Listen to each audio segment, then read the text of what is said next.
Dad? Aren't you sleeping yet? It's time for bed, honey. Dad, I can't sleep. Can you tell me a bedtime story? All right. What do you want to hear? Something about an adventure. I think I know just the thing. Once upon a time, in a kingdom far, far away, in the year of our Lord 2014, in a magical world constructed through the zeros and the ones, hopeful gamers across the spectrum downloaded a bold and unique game onto their hard drives.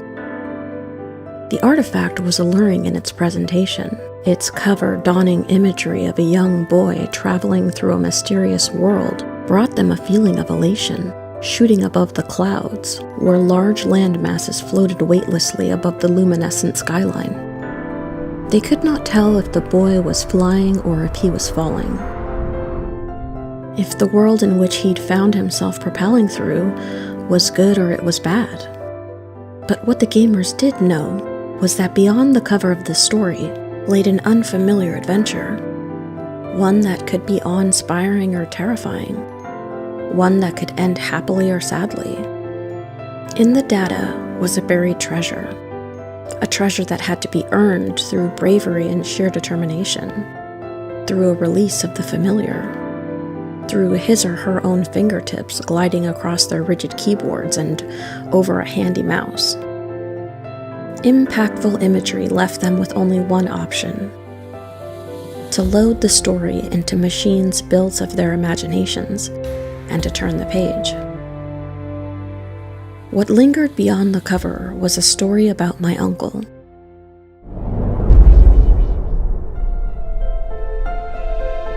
And this was why they loved it.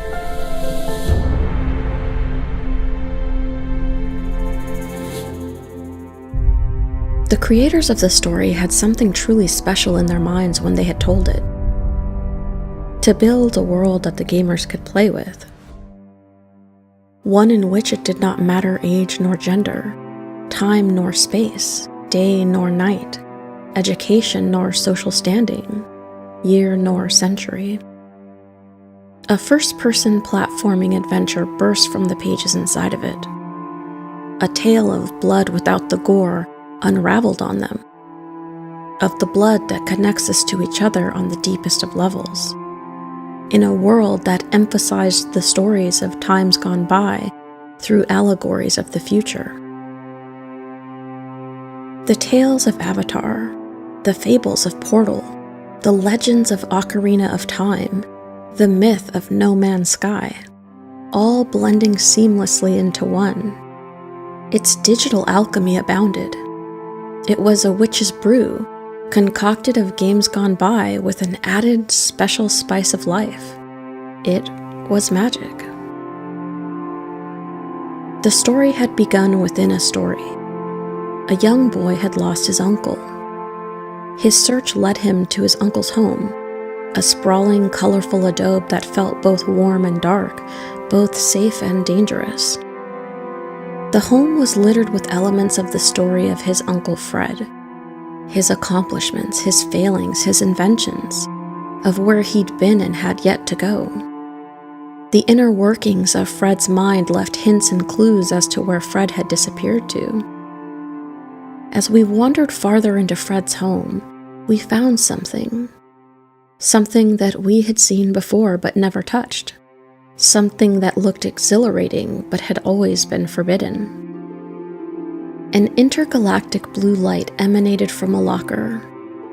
In it, a tool with the most fitting of titles stood: the adventure suit. It was as if it had been made for him, as if it was his destiny. Just as in all good stories, curiosity consumed the boy, and before he knew it, he found himself inside it, stumbling around towards his uncle's observatory. In an instant, pictures of a world not seen before had flashed before his eyes. His uncle's home, the laboratory, a starry holy night. He propelled into different dimensions. He landed on another page. He had uncovered a hidden chapter. From the sky he fell, landing on a patch of solid ground, a whimsical world of floating, moving rocks above him. Below, a body of moving water churned and flowed, somewhere he had decided he would never want to go. Cryptic symbols ingrained themselves into the landscape. The young boy had learned that he could use them to power up his adventure suit, and when he did, he went flying. He could jump hundreds of feet, he could leap towards the moving land masses, he could engage the grapple that had been equipped on his adventure suit. It was something that the gamers had seen but never felt before.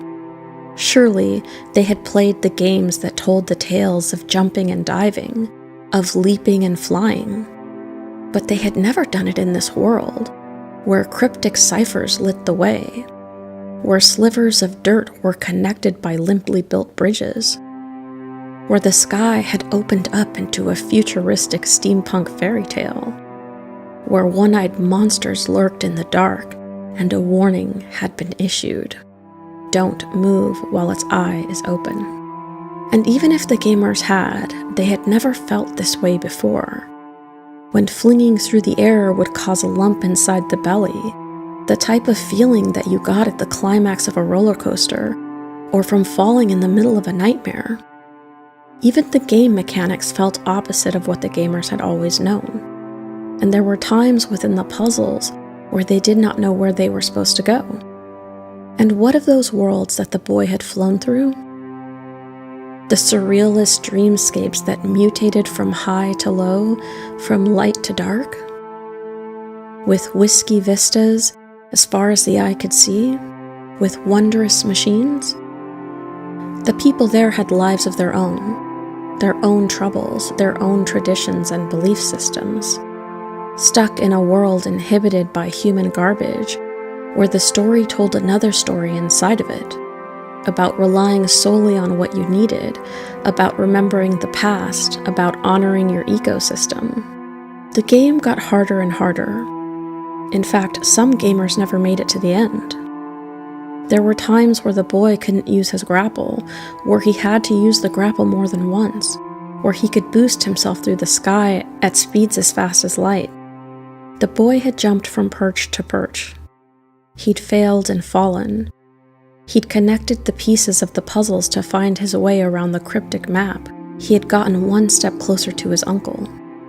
Chapter after chapter, he'd used his adventure suit to progress, to succeed, and to even make a few friends along the way. Friends who hadn't realized that they had lost something too, and that you would help them find it. There were times where the boy would say hello to new friends, and there were sad times where the boy would say goodbye as well. And he'd realize eventually that the same reasons that his uncle had stayed inside this world were the same reasons that the boy would have to go back and live inside his own. He wouldn't gain this knowledge until much later, of course, as is the case when most adventures unfold. Maddie lived among her kin, in a siesta-like world, drenched in amber hues and serenaded at night with delicate fairy-like music. She lived among the waste that the humans had disposed of.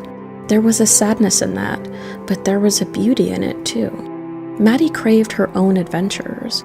She too wanted to fly across the sky and see the things the others did not see, and touch the worlds the others were too afraid to hold. Maddie wanted to help find Fred. She had known him all her life, and that is where the deeper meaning of a story about my uncle was told, in the myriad of feelings of being stuck between our new worlds and the old, new worlds where exhilarating and interesting adventures could take place, old worlds where we'd nurtured all we'd known, and all the worlds in between, where faith and family anchored us between the two. The music of the story told a drama of its own. It matched the feeling of the game. It had its own highs and its own lows. Even now, the gamers could close their eyes, could take deep breaths. and could listen to its melodies and feel like they were weightless, like they were flying. The teller of this story won't divulge its ending to you, or deliver the final line that changes everything. That is a story that the gamers have to read all on their own. But she will go on to tell you that it's a very rare experience, packed with a hefty emotional punch. Just make sure that you stay past the end credits to truly understand the ending. A story about my uncle's ending leaves us right where any good bedtime story should. It delivers us calmly at the end of an epic story to a safe place, wholly delivered into the comfort of our own warm beds, into the arms of those we love, but this time, inside the real world, where we can take the things we've learned from it and grow with it, adapt with it, where we can craft the narratives of our own futures, where we can write our own story. It leaves us filled with hope for and with a yearning of the adventures of tomorrow, while we gaze upon the stars, asking ourselves not just what is out there in the deep and dark beyond, but if we'll ever find the courage within us to reach out and try to unravel the mystery.